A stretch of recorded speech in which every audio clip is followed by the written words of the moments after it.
proposal was that we try to kind of quickly give you our thoughts and then open it up. But if you do have questions as we're going along, I'm sure anybody will be happy to. So, and there are a couple of places still here in the front if folks are looking for. So I thought I would try to just give a little bit of the setting of the problem that we're dealing with. Many of you already know this problem, but I thought I would just briefly. The Annex I countries on a per capita basis are currently currently releasing CO2 at a rate that is just over 16 tons per person per year. Our planet came with an ability to absorb 3.3 tons. So the wealthy are the source of the problem, and the wealthy are way, way, way over budget, and that's why action is needed. The countries of Asia, Africa, and Latin America are below, for the most part, this per capita requirement. China now is a little bit over at 4 tons. India is at 2. All of sub-Saharan Africa is at 1 ton or less. The problem is the problem of the wealthy, and the problem requires that the wealthy respond. We got rid of a president who liked to have us wait in solving this problem. And I'm glad we finally did get rid of that president. There's a heck over there. Who was that guy? But the pressure is intense now to get us back to a level of balance with the atmosphere. This is the kind of cuts that the wealthy world will have to make. Delaying action won't help. We'll be down to, with population increase, to about 2 tons per person per year. By volume, the U.S. is the most carbon-intensive civilization to have ever been on the planet, and the width of each bar here is the proportion of the world's population by each country, and this again just simply indicates to you who is the source of this problem. We are hoping to have some kind of targets come out of this event maybe, and the targets could be a helpful international tool, but I wanted to give you a case of why this kind of targets-based policy is probably not going to, in the end, be nearly as effective as we need. The state of Nevada in the United States has a target of 20% of its electricity being provided from renewable energy sources by 2020. It's not the most aggressive target, but it's an aggressive target. This picture here is as you come out of the desert and you are approaching Las Vegas. And this is Las Vegas. If you think that having 20% of the electricity of all those light bulbs coming from renewable sources will solve the problem of... so we have a serious problem, and that problem is what we have labeled elsewhere as energy obesity. The U.S. is built on a way of development that is on track to quadruple the amount of energy per person used. There's only one really good example in the U.S. of where there's been a trend against that. That is the state of California, which has kept its energy use per capita at approximately what it was 30 years ago. And that's because of a fairly intensive policy framework that has been developed for this purpose. The rest of the U.S. is going to have to do a lot more than just buy wind turbines and solar panels. So I wanted to give you some examples just as my way of introduction of what's going on. We think that a bottom-up strategy is essential to winning this battle that we are in, and this bottom-up strategy is going to require a very different and more multidimensional, both socially and ecologically, approach to the problem.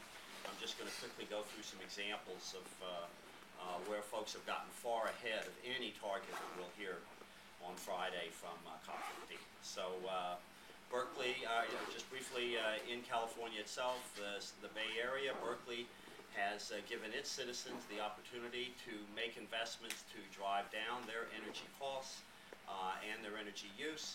And they do this through a very simple mechanism where basically you increase the amount of property tax that you pay, but you stretch out the payment in such a way that you can make the commitments now to go very deep in the new direction, and you only pay a small fee per month for that purpose. That fee can still be a problem for some members of the community, and and we'll get to that in a moment.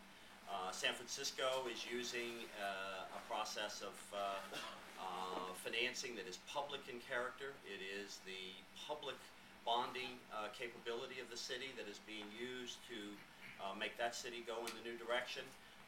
Again, all of this is obviously with resistance from the existing utility sector, which wants more energy to be consumed, not these dramatic reductions that the Bay Area is contemplating. But as I mentioned, there's also a very important aspect to this, which is who can afford what in the transition. Richmond, California has made that a focal point of its efforts. It is building the largest affordable housing district that is built on renewable energy sources in the United States. The commitment here is to address not only an ecological question, but also a social question. And so I think Richmond is a very important example in that regard. Chicago, our city of Chicago, I was born in Chicago. Chicago has many of the social contradictions of the United States in evidence, and one of those was a heat wave that occurred a few years back that caused a very large number of deaths, particularly heat-related deaths from elderly, and the elderly that were most at risk, of course, were the elderly that also had the least amount of money in the city.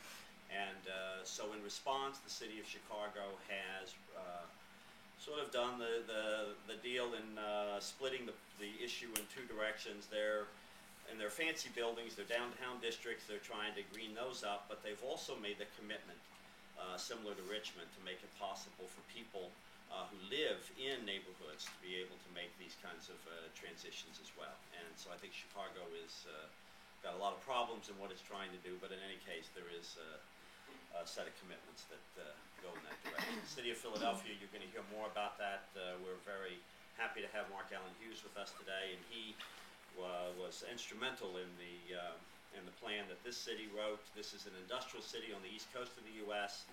They have pioneered a roof coating program that dramatically reduces the heat of buildings during the summer.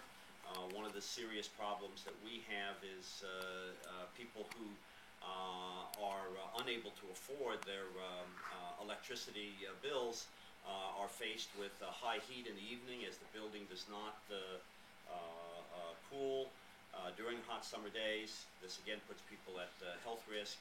The city of Philadelphia has got one of the most interesting projects out there for this purpose, and you'll hear a lot of things going on in Philly besides just this. I just wanted to highlight this. New York City also has made a very strong commitment in this direction. It's multi-dimensional approach. They have strategies that address both the need to reduce the amount of energy that's required, as well as shifting to renewable energy sources, and to deal with this as an affordability issue as an element of the plan. The city of Austin is an interesting one because that guy who used to be president came from this particular state, but the city itself goes in a very different direction from where that past president went. This city intends to, by the just 3 years from now, intends that all of the city facilities will set a pattern for the rest of the community by having all of its energy come entirely from renewable energy sources. They are on track to achieve this. They own their own utility, so they municipalize their utility. They don't have the conflict between a private utility and what the community wants to do, and they are doing some fairly extraordinary things. By 2015, every new home that's built in the city, whatever the price on that home, every new home must be zero energy capable. That is, it must be able to provide enough energy on site so that it doesn't have to require any net energy from the old energy system of the 20th century. And it's made the commitment to energy conservation and energy efficiency that has dramatically reduced the cost of living in this city on an affordable basis. Please. I'm from Austin and have worked on some of these programs. Our city, while noteworthy for energy conservation, efficiency, and